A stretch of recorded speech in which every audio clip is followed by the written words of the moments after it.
మనము కూడా ప్రతి భారమును, జాగ్రత్తగా వినండి, ఏం విడిచిపెట్టాలంట? ప్రతి భారమును. యేసుక్రీస్తు దగ్గరకు వచ్చినప్పుడు యేసుక్రీస్తు ఎందుకు పిలిచాడు? ప్రయాసపడి భారము మోసుకొని పోవు సమస్త జనులారా నా యొద్దకు రండి, నేను మీకు విశ్రాంతినిస్తాను అని పిలిచాడు. ప్రతి విశ్వాసి వారికి ఉన్న ప్రతి భారమును అనే మాట, భారము అది ఏదైనా సరే, it will hinder your race. మీరు ఎప్పుడైనా పరుగు పందెంలో చూసారా? పరుగు పందెంలో ఉన్నవాడు సూటు బూట్ వేసుకొని పరిగెడతాడా? వేసుకున్న షూ కూడా చాలా లైట్ వెయిట్ ఉండాలని చూస్తాడు. పెద్ద పెద్ద లగేజ్లు వేసుకొని పరిగెత్తారు. వాళ్ళు ఫ్రీగా ఉండాలి. ఫ్రీగా ఉంటేనే వాళ్ళు వేగంగా పరిగెత్తగలుగుతారు. కాబట్టి ఎనీథింగ్, ఏదైనా భారము ఉంటే ఈ 2023 సంవత్సరాన్ని విడిచిపెడదాం. ప్రతి భారమును అంటాడు. ఏంటి భారం?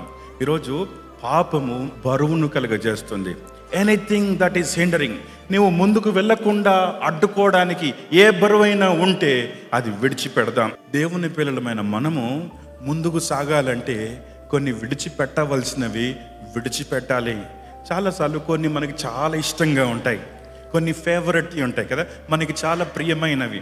కొన్నిసార్లు కొంతమంది స్నేహితులే, లోక సంబంధమైన స్నేహితులు మనల్ని ఎంత ప్రేమిస్తారో మనం కూడా వారిని చాలా ప్రేమిస్తున్నాం. కానీ వారు మన ఆధ్యాత్మిక జీవితానికి అడ్డుగా వచ్చినప్పుడు వారిని కూడా మనం విడిచిపెట్టాలి. ఎనీథింగ్, ఏదైనా సరే, మనం ముందుకు వెళ్ళకుండా అడ్డుకునేది ఏదైనా సరే మనం విడిచిపెట్టాలి. పెద్ద ఆఫీసర్ ఉన్నాడు, అతన్ని తీసుకెళ్ళడానికి కార్ డ్రైవర్ వచ్చాడు. చాలా పెద్ద ఆఫీసర్ ఆయన. ఆ కార్ డ్రైవర్ కూడా మంచిగా చాలా నీట్గా డ్రైవర్ యూనిఫామ్ వేసుకున్నాడు. చాలా చక్కగా డ్రైవ్ చేస్తూ ఉన్నప్పుడు సడన్గా కార్లో నుంచి భయంకరమైన దుర్వాసన వస్తుంది.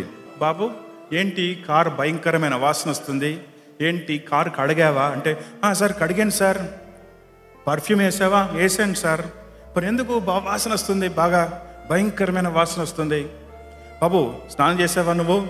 చేశాను సార్. బాబు, మరి నువ్వు సాక్సులు? సార్ సాక్సులు కూడా మార్చుకున్నా సార్, ఇదిగో పాత సాక్సులు నా జేబులోనే ఉన్నాయి. మీకు అర్థమైందా? విడిచిపెట్టవలసినవి విడిచిపెట్టకపోతే అది మనకి ఎంతో నష్టాన్ని కలిగిస్తుంది. దుర్వాసన, కొత్తది కూడా చెడిపోతుంది. కాబట్టి ఈ 2024 సంవత్సరంలోనికి వెళ్ళటానికి ముందు ఏదైనా సరే దేవునికి ఇష్టం లేనిది మన హృదయంలో ఏది ఉన్నా సరే నువ్వు వాటిని విడిచిపెట్టాలి.